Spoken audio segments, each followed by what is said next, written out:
पता है कि बहुत बरसात हो रही है। सुल्तानपुर में सब स्कूल कॉलेज बंद है, सड़क वगैरह जो है सब फूट गई है।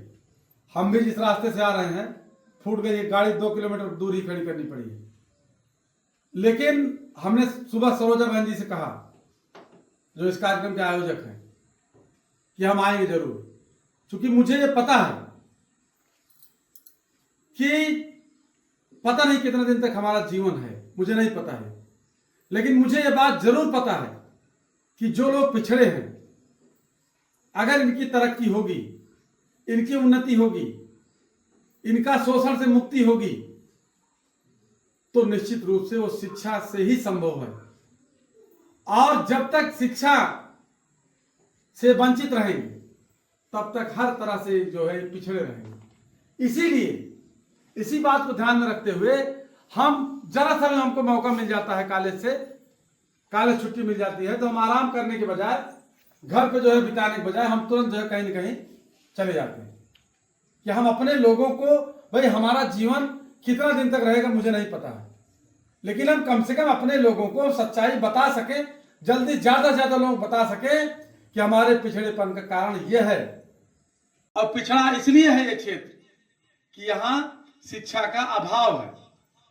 पहले का दौर था कि लोग धनुष बाण से, युद्ध से जो है जीत लेते थे, लेकिन आज का दौर जो है ये लोकतंत्र का दौर है।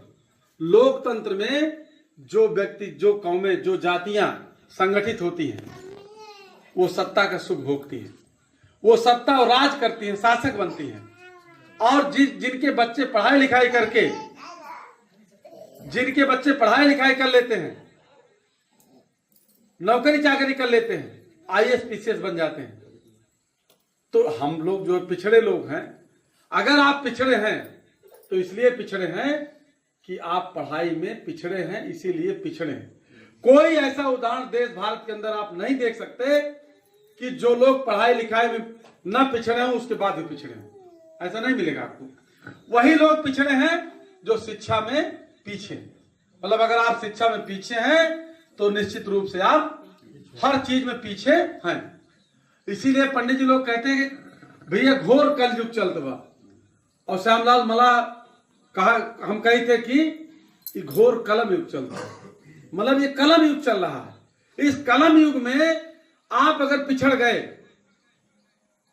तो फिर आप जो है आगे नहीं बढ़ सकते। आप कितना कुछ भी कर लीजिए, और ये सब काम, भगत सिंह कहते हैं इस बात को कि अगर आप पीड़ित हैं, शोषित हैं, आपके साथ अन्याय हो रहा है, अत्याचार हो रहा है, तो ये भगवान की मर्जी से नहीं हो रहा है। ये इसलिए हो रहा है कि आप संगठित नहीं हैं, आप अपने हक अधिकार के प्रति जागरूक नहीं हैं, ये इसलिए हो रहा है। ये चीजें हम लोग समझने की जरूरत है, ये चीज जानने की जरूरत है। आज इसीलिए मैं यहां आया हूं कि आप लोग अभी तक जो भी, ठीक है हमारे बाप दादा आजा पुरखा नहीं पढ़े लिखे थे, और हम पीछे जाएं तो दुनिया में जितनी सभ्यताएं हैं, सब हमारे पुरखों ने जो है सभी सभ्यताओं का निर्माण किया है, सभी सभ्यताओं को डेवलप किया, मतलब हम लोगों ने सभ्यता दिया पूरी दुनिया को। लेकिन आज सबसे असभ्य बने हुए हैं, इसलिए बने हुए हैं कि हम कलम की ताकत को नहीं पहचान पा रहे हैं, कलम को हम नहीं जान पा रहे हैं।